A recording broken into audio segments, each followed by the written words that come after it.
Hello students, I hope you will be happy today's today देखो students, आज जो आपके एक्सरसाइज फर्स्ट है 10th क्लास वाली सीबीएसई 10th क्लास, वो है कौन सी? फर्स्ट चैप्टर आपका रियल नंबर्स। तो रियल नंबर्स को में हम देखते हैं कि जो पहला क्वेश्चन है आपका, फर्स्ट क्वेश्चन वो है कि use Euclid's division algorithm to find HCF of. इनके दो पॉजिटिव नंबर्स गिवन है और इनका आपको क्या फाइंड करना है? एचसीएफ फाइंड करना है। एचसीएफ कई मेथड से आप फाइंड कर सकते हैं, लॉग डिवीजन मेथड से फाइंड कर सकते हैं और प्राइम फैक्टराइजेशन से फाइंड कर सकते हैं। एचसीएफ होता क्या है? एचसीएफ होता है आपका हाईएस्ट कॉमन फैक्टर, यानी कि वो बड़ी से बड़ी संख्या जो गिवन नंबर को डिवाइड कर दे, होता है एचसीएफ। यानी कि उसको जो रिमाइंडर होता है ऑलवेज डिवाइड करने पर क्या आ जाए? जीरो आ जाता है। तो स्टूडेंट्स, हमारा फर्स्ट क्वेश्चन ये है कि यूज यूक्लिड्स डिवीजन एल्गोरिथम और हमें इससे फाइंड करना है। दो नंबर्स है हमारे 1135 एंड 225, इनके 225, इन दोनों में ग्रेटर देखते हैं कौन सा होगा। तो हम फर्स्ट का सॉल्यूशन लेते हैं और फर्स्ट सॉल्यूशन लेंगे, आप सॉल्यूशन डाल देंगे। तो स्टूडेंट्स, हमारे पास दो नंबर है, तो 135 एंड 225। तो स्टूडेंट्स, सबसे पहले करना क्या मेथड होता है? सबसे पहले देखिए कि जो ग्रेटर नंबर है आप उसको सिलेक्ट कर लीजिए। तो ग्रेटर नंबर कौन सा होगा? ग्रेटर नंबर यहाँ पर है हमारे पास 1225। तो अब 225 को डिवाइड करेंगे किससे? 135 से। तो आप क्या लिखेंगे? 225 को आप डिवाइड करना है आपको 135 से। जब आप 135 से आप डिवाइड करोगे तो इस पर आप इसकी टेबल यूज करोगे, अप्लाई करोगे। जब इस पर टेबल करोगे तो 135 goes into 225 only one time. यानी इसकी जो टेबल है वो केवल वन टाइम्स इस पर अप्लाई होती है, यूज कर सकते हैं हम। तो ओनली वन टाइम्स, और ये आता है आपका 135। अब आप इसको सब्ट्रैक्ट कर लेंगे। जब आप सब्ट्रैक्ट करो तो 5 में से 5 सब्ट्रैक्ट तो आप 0 हो जाएगा। इधर हमारे क्या 2 से 3 को आप सब्ट्रैक्ट नहीं कर सकते। तो स्टूडेंट्स, आप क्या लोगे? इधर से आप कर ले लीजिए और 10 से लेंगे। 10 से करके आ गया आपका 12, 12 में 3 आप सब्ट्रैक्ट करोगे तो होगा हमारा 9। अब 90 क्या है? हमारा रिमाइंडर होगा इसका। लेकिन क्या देखते हैं कि ऐसे फाइंड करने का जो यूक्लिड्स मैंने पिछली वीडियो में आपको बताया था कि यहाँ पर जीरो हो जाना चाहिए, तब जाकर हमारा जो एक्शन निकलता है। ये जीरो को इक्वल नहीं है, तो जब जीरो इक्वल नहीं है तो आप नेक्स्ट प्रोसीजर यूज करोगे। तो हम यूज करते हैं प्रोसीजर का और टेक्निक यूज करेंगे हम कि आप अब की बार डिविडेंड किसको बनाएंगे? 135 को, और 90 की टेबल इस पे यूज करेंगे, आप अप्लाई करेंगे। तो 90 goes into 135 only one times, क्योंकि 92 है कितना है? 180 होता है, और ये तो 180 से लेस है, कम है। तो आप क्या लेंगे कि आप 90 बन जा 90, और यहाँ पर माइनस कर देंगे आप। तो 5 आप में से आप 0 सब्ट्रैक्ट तो 5, इधर आप फिर वही 10 लेंगे 39 ये तो आपके बच जाता है। रिमेन जो लेफ्ट होता है हमारे पास 45। तो स्टूडेंट्स 45, अब 45 जीरो के इक्वल नहीं है, तो आप क्या करेंगे? 90 को आप डिविडेंड बनाइए और 45 से डिवाइड करेंगे। 45 गोज इनटू 90 टू टाइम्स, यानी इसकी टेल कितनी टाइम चलती है? 2 टाइम्स चलती है। तो 2 टाइम्स जाएगी और 2 की मल्टीप्लाई 45 में तो हो जाता है आपका 90। यहाँ पर हम देखते हैं, ये देखिए कि यहाँ पर क्या आता है? यहाँ पर जीरो आ गया। तो जीरो जब जीरो रिमाइंडर आ जाता है तो समझो कि यही हमारा एचसीएफ होगा। कौन सा नंबर होगा? किसका? इससे, यानी कि 45 से। अब इससे क्या करना है? यूक्लिड्स डिवीजन एल्गोरिथम को यूज करना है, कि इसको हम स्टेप बाय स्टेप यूज करेंगे। ये हमने हमारे केवल डिवाइड की क्या थी? एक प्रोसेस थी। आप यूज करेंगे यूक्लिड्स डिवीजन एल्गोरिथम का। यूक्लिड डिवीजन एल्गोरिथम पहले भी आपने पढ़ा कि डिविडेंड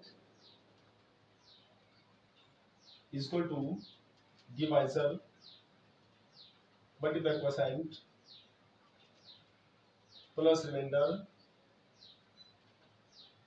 ओके स्टूडेंट्स, और ये कि जिसको आप लिख सकते हैं कि a is equal to b q plus r, और आर की जहां पर जो प्रोवाइडेड कंडीशन होती है वो होती है कि r इज इक्वल टू 0 और greater than to 0 but less than to divisor. और यहाँ पर हम देखते हैं कि ये हमारे पास क्या है? डिविडेंड है। तो आप 225, तो आप ऐसे लिखिए, डिवाइजर हमारा 135 मल्टीप्लाई 1 एंड प्लस ये रिमाइंडर था बेटे यहाँ पर, तो 90 यूज करेंगे। और इसके बाद अभी हमारा क्या है कि जो रिमाइंडर है वो नॉट इक्वल टू 0 है।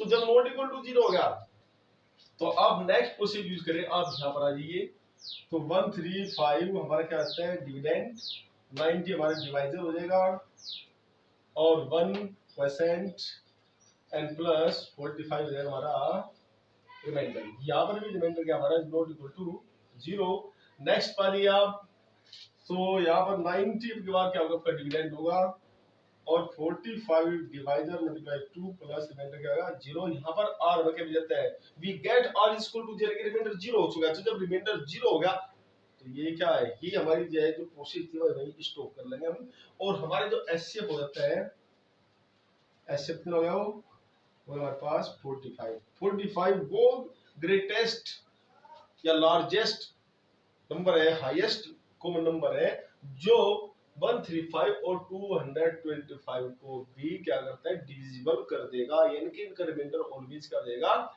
0 आएगा। तो same as students next process हम यूज करते हैं, हमारा जो दूसरा क्वेश्चन वो स्टार्ट होगा, और सेकंड क्वेश्चन ये है इस क्वेश्चन नंबर 1 का सेकंड पार्ट। तो सेकंड पार्ट भी आप लेंगे और इसके भी हम सॉल्यूशन करेंगे इसमें।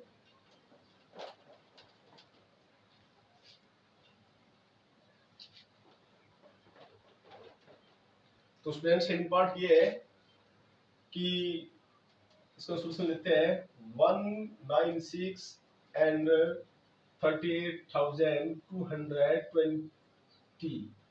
तो स्टूडेंट्स ये तो सब देख लिया होगा, देखते ही on on the first watching ये देखें कि 38220 ये लार्जेस्ट है और ये स्मॉलेस्ट है। तो जो लार्जेस्ट नंबर हमारा हो गया, आप लार्जेस्ट को क्या करोगे स्मॉलेस्ट से डिवाइड करोगे, वही प्रोसेस यूज करनी है जो आपने पहले भी यूज सीखी है अभी तक। तो बेटा इसमें देखेंगे 38220 को आप डिवाइड किससे करोगे, आप डिवाइड करोगे 196 है।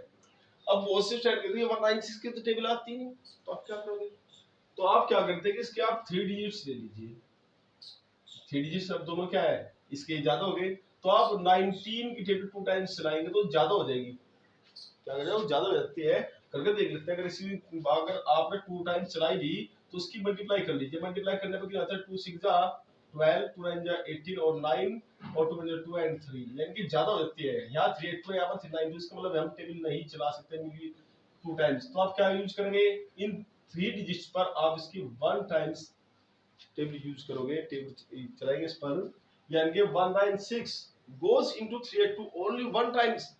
तो स्टूडेंट्स यहाँ पर आप लिख दीजिए 196 और आप इसको क्या करोगे अब सब्ट्रैक्ट कर लोगे, जब सब्ट्रैक्ट करोगे तो 10 आप कैरी लीजिए, यानी कि 10 लेंगे, 10 में 12 हो गया, 12 6 सब्ट्रैक्ट होता है आपका 6 हो जाएगा, और यहाँ पर हो जाता है आपका 7, इधर से फिर आप 10 लीजिए, और जब 10 देंगे तो इधर आता है आपका 17, और 17 से 9 सब्ट्रैक्ट करोगे आप होता है आपका 8। और यहाँ पर इसके बाद यहाँ पर ये बच जाता है कितना आपका, यानी कि 3 में से या 2 रह जाते हैं, जो रिमेनिंग थे 2 और 2 में से 1 सब्ट्रैक्ट करो तो ये जाता है आपका 1, और यहाँ पर ये आप 2 पुट कर लेंगे, जो अबो था अबो यहाँ पर क्या था 2, और 2 को आप यहाँ बिलो पुट कर लेंगे, ये होता है 1862। अब 19 की टेबल आप 186 में चलिए, 19 9 जो होते हैं 171 इनके 9 टाइम्स इसमें आप क्या करोगे गोस करता है, और 9 की मल्टीप्लाई इसमें करोगे आप 196 में, 9 6 जा 54, 5 कैरी हो जाएंगे, 9 9 जा 81 और 5 हो गया आपका 86। यहाँ पर भी होता है आपका कि 1 और यानी कि 8 कैरी हो जाएगा, 9 1 जा 9। तो जब आप 9 1 जा 9 करेंगे तो उसमें 8 करें तो 8 और 9 हो गया आपका 17। तो यानी कि इसकी मल्टीप्लाई हमने आकर कर दिया, अब इसका सब्ट्रैक्ट कर लेंगे आप, इधर से आप कर लीजिए, और यहाँ पर क्या होता है आपकी 12 टाइम्स 4 सब्ट्रैक्ट हो गया, होता है आपका 8, इधर आगे 5, रिमेनिंग 5 है लेफ्ट, और इधर से आप कैरी लेंगे तो 15 में 6 है तो 9, यहाँ पर आपके जो अबो है हमारे पास 0, आप बिलो पुट करेंगे यहाँ पर 0। अभी तक कोई रिमाइंडर नहीं बचा क्योंकि अब तक कोई टेबल नहीं चल पाई थी, कंप्लीट टेबल अब तक नहीं हुई थी।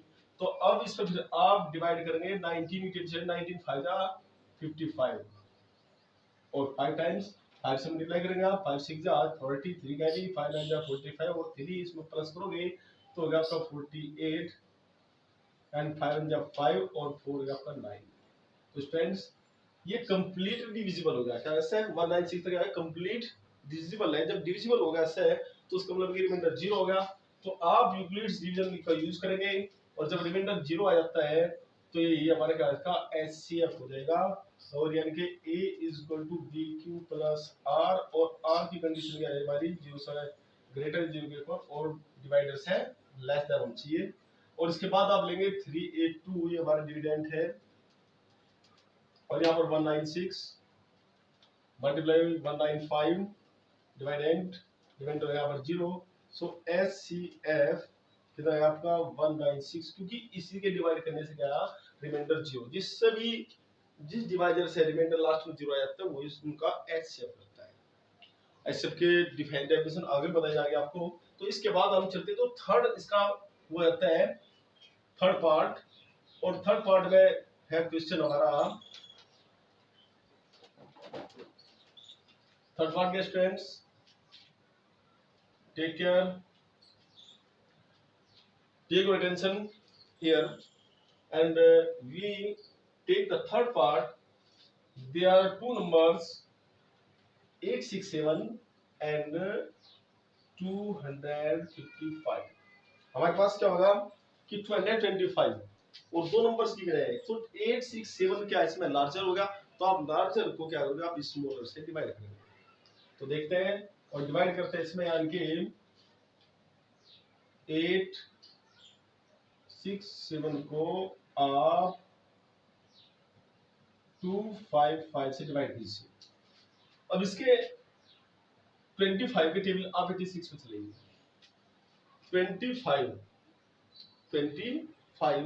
3 जा 75 तो 3 टाइम्स आप यूज करेंगे और 3 की मल्टीप्लाई इसमें करनी है पूरे में डिवाइडर में। 3 5 जा 15 5 1 कैरी 3 5 जा 15 और 1 6 हो जाएगा। फिर 1 कैरी 3 जो 6 और 1 जो हमारा कैरी था उससे मिलेगा उसका प्लस कर लेंगे आप ऐड कर लीजिए। इधर आप माइनस कर लेंगे और 7 में से 5 सब्ट्रैक्ट करोगे तो ये हो जाता है आपका 2 और 6 में 6 सब्ट्रैक्ट करोगे तो 0 और 8 में से 7 सब्ट्रैक्ट करोगे तो 1। इसके बाद यहाँ पर जो हमारा जो रिमाइंडर वो 0 नहीं हुआ तो आप क्या करेंगे जो हमारा डिवाइडर था उसको आप डिविडेंड बनाइए। 255 को आप इसकी टेबल 102 यानी कि 102 की टेबल इसको और लिखने चल सकती है गोज करता है 2 टाइम्स। तो स्टूडेंट 2 टाइम्स 10 टू द 20 हो जाएगा ना। तो 2 टू द 4 2 0 एंड 2 आप सब्ट्रैक्ट कर लीजिए। 5 में 4 सब्ट्रैक्ट करो तो 1 5 में 0 सब्ट्रैक्ट तो 5 और 2 में जाके 0 देगा। अब भी रिमाइंडर 0 नहीं हुआ तो आप क्या करेंगे 102 पर आप डिविडेंड बनाइए और 51 से डिवाइड करोगे तो ये चलता है इसका 2 टाइम्स 2 1 जा 2 और 2 5 जा 10 यानी कि 51 goes into 102 only 2 टाइम्स। अब यहाँ पर क्या देखते हैं कि रिमाइंडर हमारा आता है 0।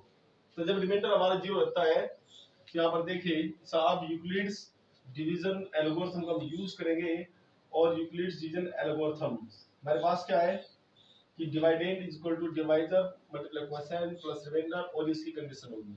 तो आप ये पहले स्टेप लेंगे 867 और इसके बाद आपका 255 और मल्टीप्लाई क्वोशिएंट 3 प्लस रिमाइंडर यहाँ पर गया 102 और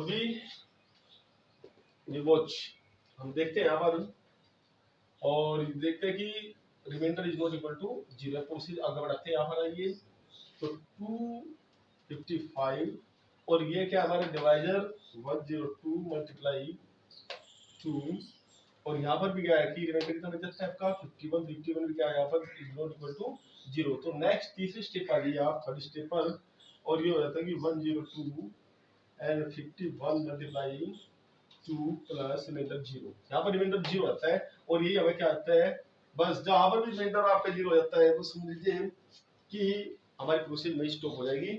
और स्टूडेंट्स ये होता है इनके सो एचसीएफ ऑफ द नंबर्स हो आपका 51।